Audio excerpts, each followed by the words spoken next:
guys आज चाहिँ हाम्रो छोरीको पास नि हामी चाहिँ दही दिनु जान लाग्यो मेरो आउटफिट चाहिँ अर्कै छ यो चाहिँ टी सर्टमा थियो अहिले चाहिँ मेरो साडी छ अनि कुर्ता सुरुवाल पनि छ अनि अहिले चाहिँ हामी दही दिनु जान लाग्यो म मेरो दिदी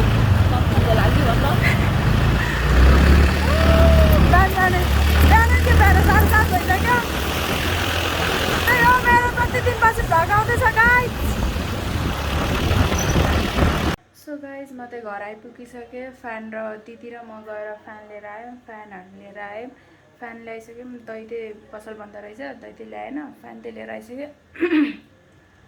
अब मेकअप त गरिसक्यो हामीले मेकअप गर्छु अब त्यही कपडा लगाउनु बाँकी हो अब कपडा लगाउने कपडा लगाएर भेटौँला गाइज मेरो चाहिँ मुड अफ भयो के सोचेको थिएँ के भयो क्या गाइज यो कुर्ता छ हेर्नु न गाइज कुर्ता यस्तो कुर्ता साडी लाउने सोचेको थिएँ कुर्ता भयो गाइज मुड अफ मेरो सब मुड अफ भयो साडी लगाएर राम्रै हुने भनेर सोचेको कुर्ता भयो त्यही पनि अब चित्त बुझाउँ बसौँ त्यही हो कसो देख्यो मलाई गाइज यस्तो छ क्या मेरो आउटफिट यो चाहिँ लाउनु चाहिँ बेलुका लाउने भनेर सोचेको थिएँ पहिला साडी लाउने मन्दिर जाने अनि बेलुका लाउने भनेर सोचेको थिएँ यो तर के भयो गाइज त्यही हो त्यही पनि केही छैन चित्त बुझाउँ त्यही हो गाइज अहिले भेटौँला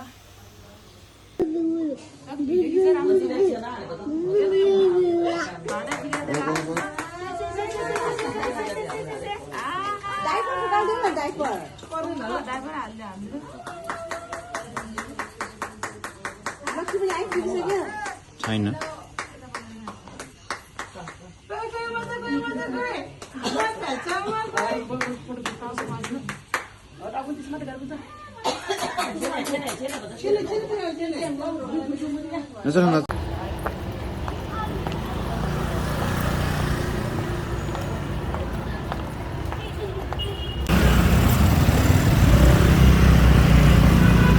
हाई गर हाई ओइ सो गाइस हामी चाहिँ पूजा गरेर फर्क्यौँ आज टन्नै थियो पूजा गरेर फर्किने चाहिँ टन्नै एकछिन नै भयो फोटो खिच्यो अलिअलि पूजा गऱ्यो फर्किँदै गाइस टन्नै छ फोटो खिचेर फर्किने सो गाइस कस्तो हुन्छ म तपाईँहरूलाई देखाइराख्ने छु मेरो पास्नीवालीलाई देखाउनु खालि मेरो पास्नीवालीलाई देखाउँछु गाइस खाँदैन हजुर सो गाइस मेरो भिडियो चाहिँ कस्तो लाग्यो